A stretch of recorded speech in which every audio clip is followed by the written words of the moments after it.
Pakaunti na lang ng pakaunti ang hindi empleyadong Pilipino.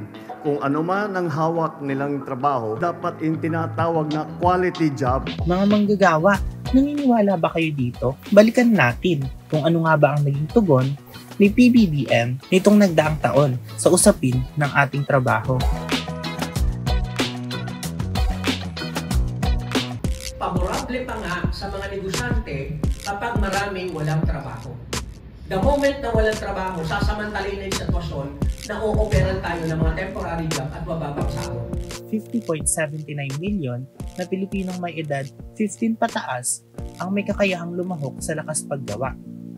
Pero ang 1.93 million dito ay walang trabaho at 6.44 million naman ang mga underemployed o ang mga naghahanap pa ng karagdagang trabaho gaya ng construction worker, wholesale and retail trader at iba pa.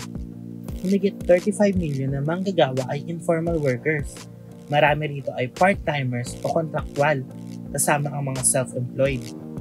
Ang malaking bilang na ito ay ang mga manggagawang walang kasiguruhan sa kita nila at trabaho. Sila ang pinakabulnerable sa hanay nating mga manggagawa.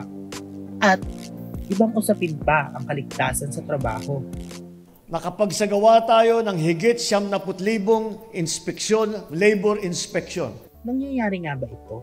Nitong Hunyo pa lang, naitala na ang pagkamatay ng 31 na manggagawa at 39 naman ang naaksidente habang nasa trabaho. Dahil din mababang pasahod, napipilitang mangibang bansa ang iba sa atin. Ayon sa gobyerno, 2.16 million ang umalis sa bansa noong April hanggang September 2023 pa lang. Katumbas ng halos 5,900 na OFW ang umaalis ng bansa kada araw. Ito ay mas malaking bilang kumpara sa 1.96 million noong 2022. Kaya ang hinaing ng ating mga manggagawa, trabaho sa Pinas at hindi sa labas para hindi sila mawalay sa kanilang mga pamilya. Kaya mula sa mga nabanggit na datos at karanasan, natatamasa ba talaga nating mga manggagawa ang quote-unquote quality job na binanggit ni PBBM?